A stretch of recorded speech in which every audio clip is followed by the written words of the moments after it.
Hello बच्चों, class 10th बहुत medium. Okay बेटा, तो कल अपन ने क्वेश्चन नंबर 12 तक कर लिए थे। आज अपन क्वेश्चन नंबर 13 से स्टार्ट करेंगे।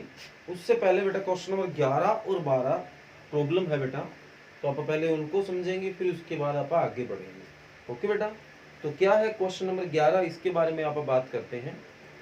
बोला गया an aeroplane leave an airport and fly due to north at a speed of 1000 kilometre per hour. एक एयरपोर्ट से बेटा एक एरोप्लेन क्या है, लीव कर रहा, मतलब उड़ रहा है, फ्लाई कर रहा है, और वो जो उड़ रहा है नॉर्थ की तरफ उड़ रहा है, और उसकी जो स्पीड है वो 1000 किलोमीटर पर आवर है। इसके बाद कहता है एट द सेम टाइम, इसी time another aeroplane leave the same airport. एक और एरोप्लेन है बेटा जो कि इसी एयरपोर्ट को लीव कर रहा है, fly due to west at speed of 1200 kilometre per hour. वो वेस्ट की तरफ जा रहा है, पश्चिम की तरफ जा रहा है, उसकी जो स्पीड है 1200 किलोमीटर पर आवर है।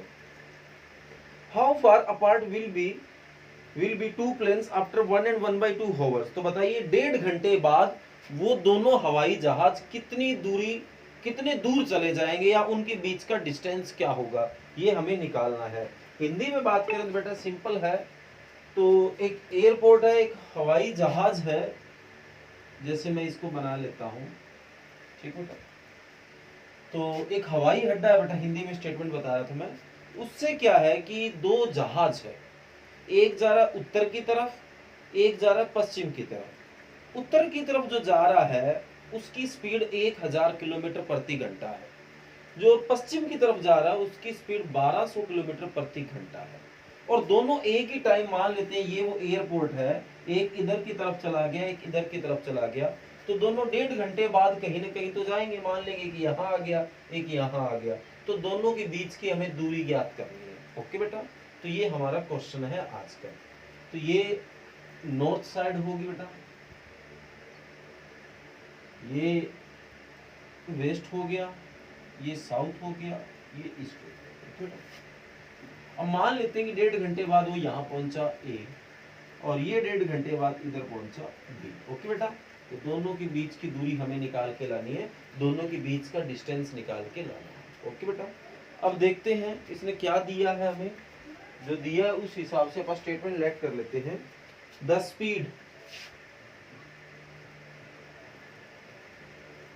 स्पीड ऑफ एरोप्लेन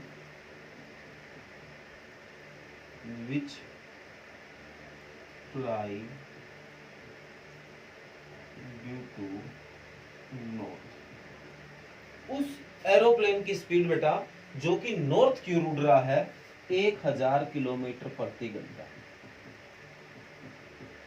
ठीक बेटा, हिंदी में बात करें तो उत्तर की तरफ जाने वाले या उत्तर की तरफ उड़ने वाले हवाई जहाज की चाल बराबर 1000 किलोमीटर प्रति घंटा। ओके बेटा, अब इसने पूछा कि 1.5 घंटे बाद, तो अपन निकाल लेते हैं the distance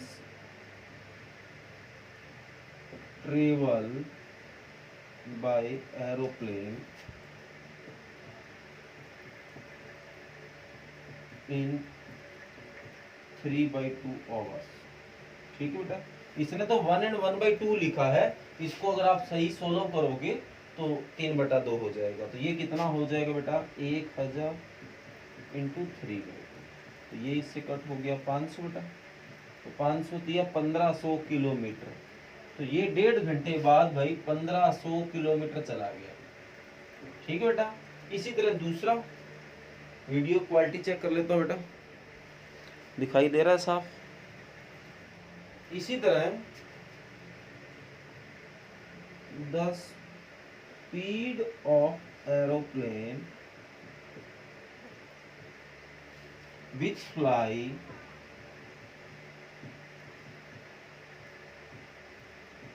due to west, उसकी स्पीड 1200 किलोमीटर पर आवर है। ठीक है, इसी तरह 3/2 हॉर्स में the distance travel by aeroplane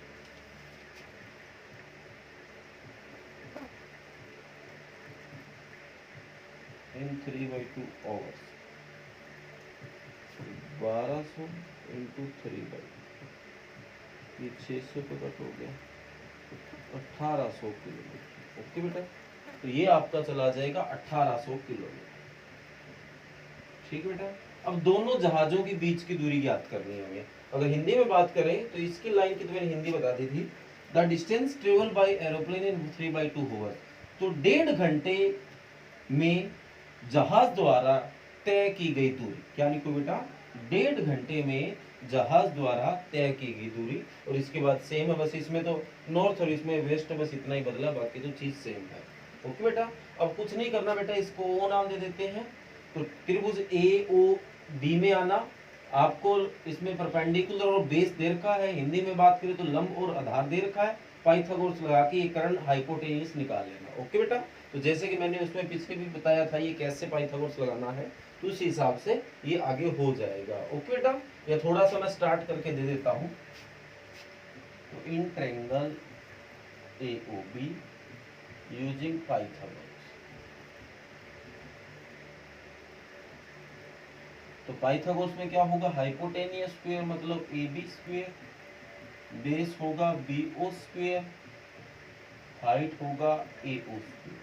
okay बेटा, तो AB स्क्वायर तो हमें निकालना ही है बेटा, बेस है आपका 1800 का स्क्वायर और ये है 1500 का स्क्वायर। ओके बेटा, तो ये कैसे निकलेगा पता है आपको, 18 का स्क्वायर निकाल लो पहले, 324 और 2 जीरो का हो गया 4 जीरो।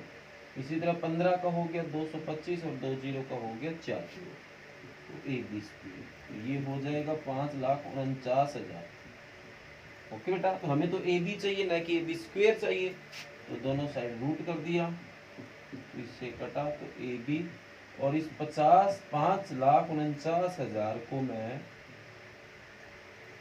61 इंटू 90,000 61 गुणा 90,000 लिख सकता हूँ, और इस 90,000 को मैं 300 गुणा 300 लिख सकता हूँ, और 300 दो बार आ गया तो इसका रूट 16 हो गया, 300 रूट 60। ओके बेटा, तो ये हमारा क्वेश्चन नंबर 11 है जो कि हो गया है। इसके बाद आप बढ़ते हैं क्वेश्चन नंबर 12 की ओर।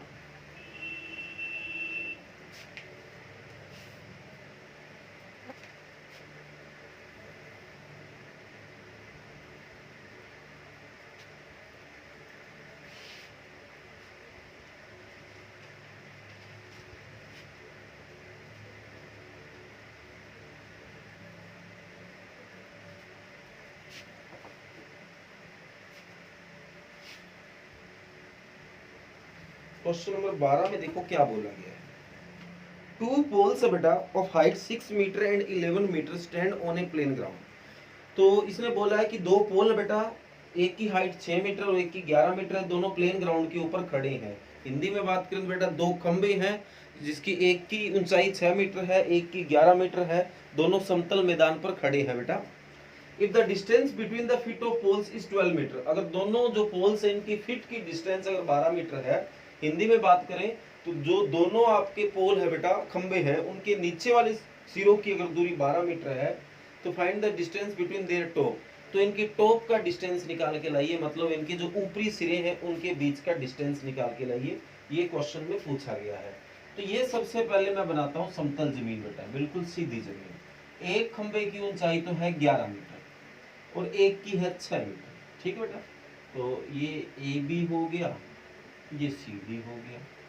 ओके बेटा, और इनके जो दोनों नीचे वाले सिरे हैं, दोनों नीचे वाले जो बेस है, फुट है, उनका जो डिस्टेंस है वो 12 मीटर है। ये 11 मीटर था और ये 6 मीटर। ओके बेटा, तो हमें इनके ऊपर वाले जो टॉप है, किनारे हैं, इनका दूरी ज्ञात करनी है, तो ये हमें ज्ञात करना है। ओके, तो हमें AC ज्ञात करना है। अब मैं क्या कर लेता हूँ, इसके सीधे एक लाइन खींच लेता हूँ, जैसा ये है उतना ही है। आप बताओ, अगर AB 6 है तो ये भी 6 होगा, इसका नाम E दे देते हैं, तो ये 6 होगा। ये 6 है, सारा 11 है, तो ये कितना हो गया, 5 हो गया। ओके बेटा, ये 5 हो गया। अब ये 12 है तो ये भी 12 होगा। ठीक है बेटा, तो आप ऐसा करना, ट्रायंगल AEC में आना बेटा, आपके पास परपेंडिकुलर और बेस है, लंब और आधार है, कर्ण निकल जाएगा जैसे पिछले क्वेश्चन में आपने किया है। ओके बेटा, तो ये क्वेश्चन आपको अपने आप करना है, जैसे कि मैंने पहले भी आपको बताया था। अब आप आगे बढ़ते हैं बेटा क्वेश्चन नंबर 13 की ओर।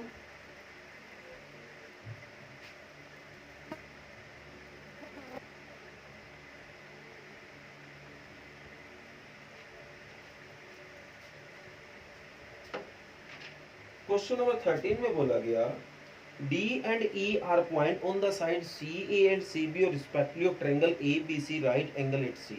तो इंग्लिश में पहले बताता हूँ बेटा कि ABC एक राइट ट्रायंगल है जो कि C के ऊपर राइट ट्रायंगल बन रहा है। इसकी जो साइड CA है उसके ऊपर D पॉइंट है और CB के ऊपर E पॉइंट है। अगर हिंदी में बात करें तो बेटा एक त्रिभुज ABC है जो कि समकोण है और समकोण है वो C के ऊपर है। C के ऊपर 90 डिग्री का कोण बनेगा।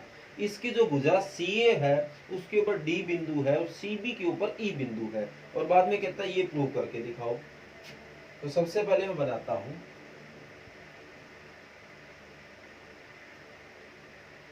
C के ऊपर राइट एंगल है तो यहाँ A हो गया, यहाँ B हो गया। इसकी जो साइड CA है इसके ऊपर D पॉइंट है, यहाँ कहीं D, और जो दूसरी CB है इसके ऊपर E। ओके, अब सीधा ही शो दैट आ गया और इसके बारे में कोई जानकारी नहीं है। क्या शो दैट है? देखो बेटा, जो AE square plus BD square है वो इक्वल है, कहता है AB स्क्वायर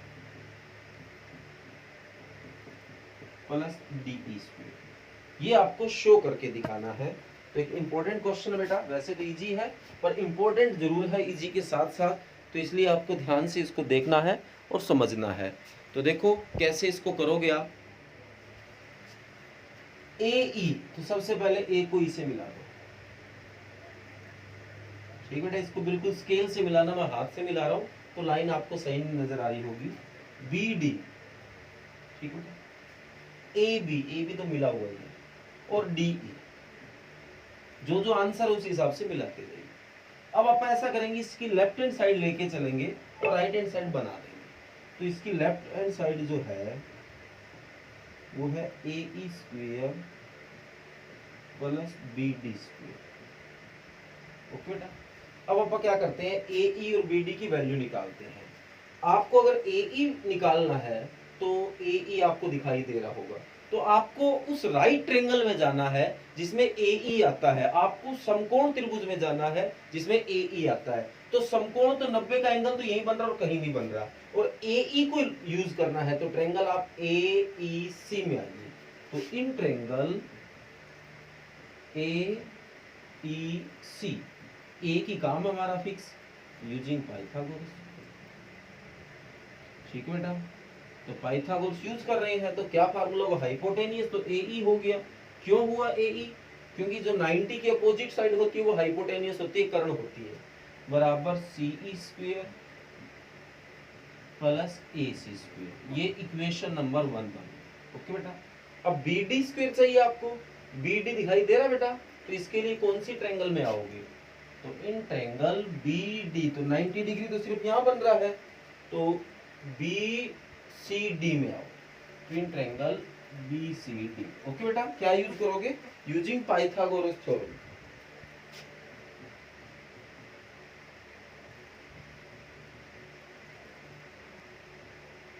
तो 90 डिग्री इधर बन रहा है तो BD हाइपोटेनियस हो गया, BD स्क्वायर बेस हो गया CB स्क्वायर और हाइट हो गया CD स्क्वायर। ये इक्वेशन नंबर। ठीक है बेटा, BD स्क्वायर की भी वैल्यू निकाल ली, AE स्क्वायर की भी वैल्यू निकाल ली, दोनों को जोड़ना है, ऐड कर दो। ऐड इक्वेशन 1 एंड 2, 1 और 2 को जोड़ो बेटा। तो लेफ्ट साइड लेफ्ट में जुड़ेगी, राइट राइट में जुड़ेगी। तो AE square plus BD square तो लेफ्ट में आ गया बेटा, राइट में क्या है, CE square plus AC square plus CB square plus CD square. Okay बेटा, अब वही बात, लेफ्ट तो हमारी मैच हो गई है पर राइट में तो 2 है और हमने तो 4 निकाल दिए, तो इसका मतलब हमें यहाँ अब भी कुछ ना कुछ करना पड़ेगा। तो AE square plus BD square तो पड़ा। अब आप देखो, जो AC स्क्वायर है प्लस CB स्क्वायर को इकट्ठा लिख लो, हालांकि वो तो पहले भी इकट्ठा ही पड़ा था, और इसी तरह जो CE स्क्वायर है और प्लस CD स्क्वायर है उसको इकट्ठा कर लो। ओके बेटा, अब देखो इससे क्या होगा, AE square plus BD square बराबर AC square plus CB square ढूंढिए बेटा। और इधर लिखिए AC square plus CB square. तो AC स्क्वायर ये रहा और CB स्क्वायर ये रहा। आपको पता है कि ट्रायंगल ABC है वो एक राइट ट्रायंगल है, और अगर ये राइट ट्रायंगल है तो इसमें पाइथागोरस लगेगा। और आप ध्यान से देखो ABC में AC है वो परपेंडिकुलर है, लंब है, और CB है वो आधार है, बेस है। तो आधार का स्क्वायर प्लस लंब का स्क्वायर बराबर कर्ण का स्क्वायर होता है। बेस का स्क्वायर प्लस एल्टीट्यूड का square is equal to hypotenuse square. तो इसके बराबर मैं क्या लिख सकता हूं बेटा, AB स्क्वायर लिख सकता हूं। AB स्क्वायर लिखा। इसी तरह एक और जो नीचे लिखा पड़ा है CE square plus CD square. तो ये ढूंढिए कहां है, CE ये रहा बेटा, प्लस CD ये रहा। तो ट्रायंगल DCE में आओ, ये भी राइट ट्रायंगल है और यहाँ 90 का एंगल बन रहा है। तो ये भी सेम जो प्रोसीजर था पहले वाला, perpendicular square plus base square is equal to hypotenuse square. इसको क्या लिख सकता हूं मैं, DE स्क्वायर लिख सकता हूं। इसको क्या लिख दिया बेटा, DE स्क्वायर। तो क्या देखिए हमें यही प्रूव करके दिखाना था, बिल्कुल बेटा हमें यही प्रूव करके दिखाना था। और उम्मीद करूंगा कि आपको बढ़िया समझ आया है ये क्वेश्चन नंबर 13 है ये। अब आप आगे बढ़ते हैं क्वेश्चन नंबर 14 की तरफ। ओके बेटा, उम्मीद करूंगा ये समझ आया है।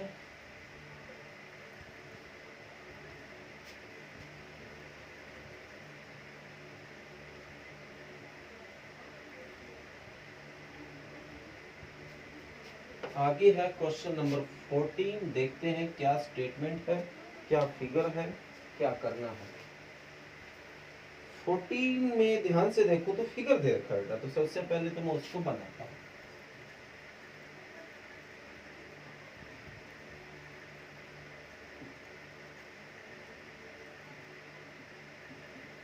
ओके बेटा, ये आपको फिगर दे रखा है। अब इस फिगर के बारे में जानकारी हमें मिलेगी क्या है, देखो पहले इंग्लिश में बताता हूँ। The perpendicular from A on side BC of triangle ABC intersect BC at D such that DB is equal to 3CD। तो एक तो ये समझ आया है कि जो क्या बेटा DB है वो 3CD के बराबर है। मतलब ये जो आपको DB दिखाई दे रहा है वो इसका 3 गुना है। ठीक है बेटा, और उसके बाद सीधा प्रूव दैट आ गया है। तो ये इसके बाद बताता हूँ बेटा ये क्या है। 2AB स्क्वायर बराबर 2AC square plus BC square. ध्यान से देखना बेटा, एक इंपॉर्टेंट क्वेश्चन। अगर हिंदी मीडियम में बताऊं तो इसने ये खींचता है बेटा कि A से अपन ने एक शीर्ष लंब खींचा है जो कि बेटा BC को D पे काटता है, और जो DB है वो 3CD के बराबर है। बस इतनी जानकारी मिली है और कोई ज्यादा जानकारी नहीं मिली। अब देखते हैं अपन क्या करेंगे। इतना तो आप भी जानते हो, अगर इधर 90 का है तो इधर भी 90 का होगा। तो इस ट्रायंगल में आओ आप, in triangle AC using Pythagoras.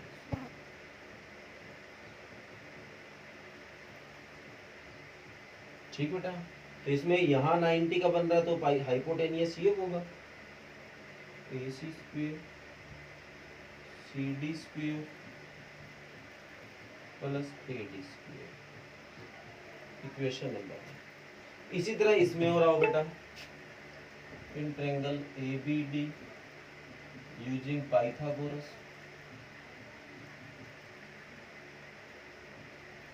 तो इसमें हो गया AB स्क्वायर बराबर DB square plus AD square. ये इक्वेशन नंबर 2 हो गया। ये देखोगे आंसर में नजर मारो कि AD आपको आंसर में चाहिए, क्योंकि AD इधर भी आ रहा है और AD इधर भी आ रहा है, और आपने आंसर की तरफ नजर मारा तो AD नहीं चाहिए। तो इक्वेशन 1 में से 2 सब्ट्रैक्ट कर दो, कट हो जाएगा। तो सब्ट्रैक्ट इक्वेशन 2 फ्रॉम 1।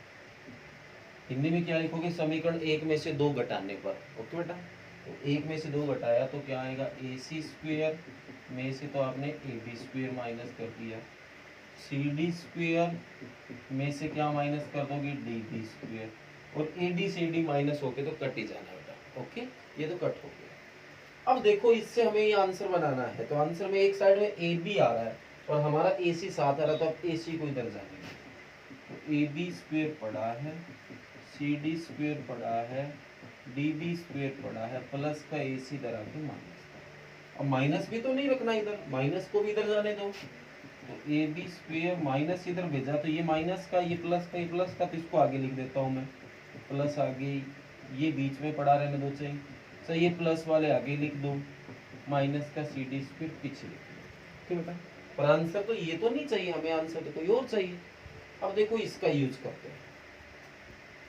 आप बताओ जो आपका बी सी है उसको आप क्या लिख सकते हो, C D plus D B लिख सकते हो बेटा, बी सी को C D plus D B, और डी बी की आपके पास वैल्यू पड़ी है, क्या वैल्यू है बेटा 3CD, तो BC बराबर कितना CD हो गया, 4CD हो गया, तो हमें CD की तो वैल्यू चाहिए, तो CD की यहाँ से वैल्यू निकाल लो, तो क्या वैल्यू बनी है BC/4 या 1/4 BC, तो ये 4 इसके डिवाइड में चला गया। CD की वैल्यू आ गई तो DB की भी निकाल लो, क्योंकि DB की भी पुट करना है, क्योंकि आंसर में DB कहीं नहीं आ रहा।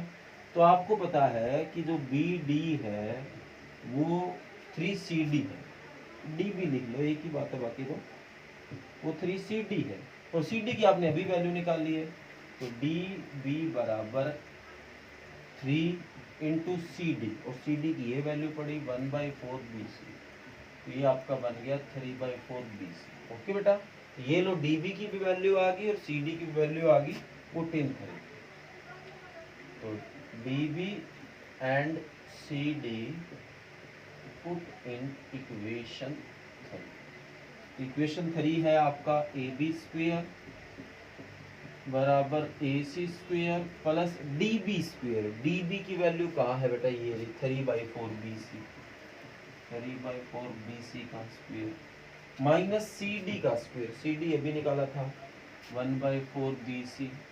ठीक है बेटा, तो ए बी स्क्वेयर तो पड़ा है बेटा, ए सी स्क्वेयर भी पड़ा है, 3 का स्क्वेयर 9 हो गया, 4 का 16 हो गया, BC का BC स्क्वेयर हो गया, ये BC स्क्वेयर हो गया, 4 का स्क्वेयर 16 हो गया, तो ए बी स्क्वेयर बराबर ए सी स्क्वेयर तो पड़ा है, इन दोनों में एलसीएम 16 आ गया, इसको इससे डिवाइड करूंगा 1 आएगा तो 9 BC स्क्वेयर होगा, माइनस इसको इससे डिवाइड किया 1 आएगा तो सीधा BC स्क्वेयर होगा, तो ये A B square is equal to A C square, 9 BC square में से 1 BC स्क्वेयर गया, 8 BC स्क्वेयर बाई 60, तो ये इससे 2 पे कट हो गया बेटा, तो ये 2 कहाँ जाएगा बेटा, एलसीएम लूंगा तो इधर ही आएगा, तो ए बी स्क्वेयर बराबर इधर एलसीएम ले लो, 2 और 1 में क्या आ गया बेटा 2 एलसीएम आ गया, इसको इसे डिवाइड करेंगे 2, तो 2AC स्क्वेयर प्लस 2 को 2 से डिवाइड किया 1, तो BC स्क्वेयर, और ये 2 इधर आ जाएगा बेटा, तो क्या बना 2AB square is equal to 2AC square plus BC square. तो क्या हमें यही प्रूव करके दिखाना था, बिल्कुल बेटा हमें यही प्रूव करके दिखाना था, और उम्मीद करूंगा कि आपको ये समझ भी आया है और ये क्वेश्चन बढ़िया भी लगा है। ओके बेटा, तो ये क्वेश्चन नंबर 14 है। इसके बाद क्वेश्चन नंबर 15 वैसे तो हमें करना है, 16 भी करना है, 17 भी करना है। ओके बेटा, तो आगे क्वेश्चन नंबर 15 है, उसकी भी लेंथ इस तरह काफ़ी लंबी होगी, तो वो थोड़ा मुश्किल हो जाएगा, दोनों एक जैसे क्वेश्चन आ जाएंगे बेटा ये। तो इसके लिए आप ऐसा करो, पहले आज आप क्वेश्चन नंबर 16 देख लो, 15 नंबर क्वेश्चन है बेटा वो कल कर लेना, ठीक है बेटा, क्योंकि 16 है वो भी कुछ इसके आसपास का ही क्वेश्चन है बेटा। अगर दोनों क्वेश्चन एक साथ कर लोगे तो हो सकता है कि कुछ बच्चों को समझने में दिक्कत आए बेटा, दो मुश्किल क्वेश्चन एक जैसे। हालांकि ऐसा नहीं है कि वो बहुत मुश्किल है, होगा नहीं, वो भी इजी क्वेश्चन है अगर ध्यान से देखोगे तो, पर अपा आज के बजाय उसको कल करेंगे, ताकि एक साथ दो क्वेश्चन मुश्किल, वैसे तो मुश्किल नहीं है, इतने नहीं, नॉर्मल क्वेश्चन है, पर कई बार कुछ बच्चों को मुश्किल लगता है, इसलिए कल के लिए 15 नंबर को आज पोस्टपोन किया जाता है। 16 थोड़ा इजी रहेगा इसके कंपेयर में। पहले इंग्लिश में बताता हूँ बेटा। कहता है इन इक्विलेटरल ट्रायंगल ABC, ABC बेटा एक इक्विलेटरल ट्रायंगल है जिसकी तीनों साइड एक बराबर होती है। D is the point on side BC, D है, सॉरी ये नहीं है, नीचे है। इन इक्विलेटरल ट्रायंगल, ये भी इक्विलेटरल है। Prove that the 3 time the square of one side is equal to the 4 time of square of its altitude. ये आपको सीधा ही प्रूव ही करना है, और आपको इतना बताया कि एक इक्विलेटरल ट्रायंगल है, इसके अलावा कुछ नहीं बताया। गिवन है कि ABC इक्विलेटरल है,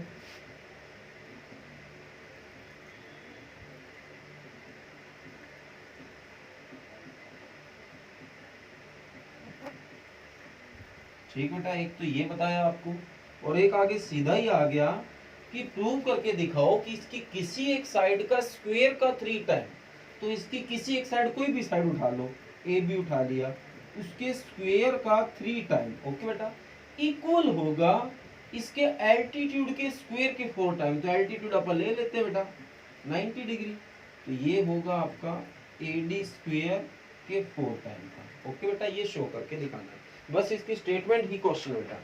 अगर हिंदी में बात करें तो इसने ये बोला बेटा कि ABC एक समबाहु त्रिभुज है। समबाहु का मतलब तीनों साइड बराबर है। सिद्ध करके दिखाओ कि इसकी किसी एक भुजा के वर्ग का 3 गुना, इसकी कोई एक भुजा उठा लो क्योंकि तीनों ही बराबर है, उसका स्क्वायर का 3 गुना, तो AB उठाई, उसका स्क्वायर किया, उसका 3 गुना बराबर होगा इसके शीर्षलंब, जो इसका एल्टीट्यूड है AD, उसके स्क्वायर के 4 गुना के बराबर होगा। ये हमें सिद्ध करके दिखाना है, ओके बेटा। तो सॉल्यूशन यहां से स्टार्ट करता हूं। अपन लेट कर लेते हैं, जो AB है और जो BC है और जो AC है वो X है, क्योंकि अगर एक X है तो तीनों ही X हो गए बेटा, इतना तो मानते हो। और आपको इतना तो पता है कि ये एल्टीट्यूड है, पर इक्विलेटरल ट्रायंगल में जो एल्टीट्यूड होता है वो मीडियन भी होता है बेटा, जो शीर्षलंब होता है वो मध्यिका भी होता है। इक्विलेटरल ट्रायंगल की बात है ओनली ये। तो ये अगर इसकी मध्यिका है तो इसका मतलब BD आधा होगा, तो जो BD है वो BC का हाफ होगा। तो BC आपका X है तो x/2 हो गया। अगर ये X है तो BD आपका क्या हो गया, x/2। तो आपको पता है यहाँ 90 का एंगल बन रहा है क्योंकि ये एल्टीट्यूड है, शीर्षलंब है, तो इस ABD में पाइथागोरस यूज करो। तो in triangle ABD using Pythagoras, तो पाइथागोरस क्या करते हो, क्या करोगे बेटा, हाइपोटेनियस AB का स्क्वायर, बेस BD का स्क्वायर और हाइट AD का स्क्वायर।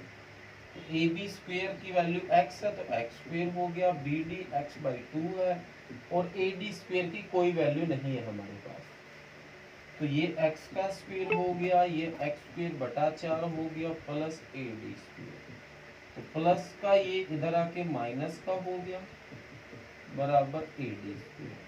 तो एलसीएम लो 4 आएगा, 4x square minus x square बराबर AD स्क्वायर। तो 4x स्क्वायर में से x स्क्वायर गया, 3x स्क्वायर बटा 4 बराबर AD स्क्वायर। तो 4 इधर चला गया बेटा, तो 3x स्क्वायर बराबर 4AD स्क्वायर। ठीक बेटा। तो अब x की जगह क्या आप AB रख सकते हो बेटा, बोले नहीं, क्या x की जगह AB रख सकते हो, बिल्कुल रख सकता हूँ। AB BC ये रहा, x ही माना हुआ सारा, तो इसको मैं x का स्क्वायर है तो AB का स्क्वायर लिख सकता हूँ, और ये 4AD स्क्वायर पड़ा है।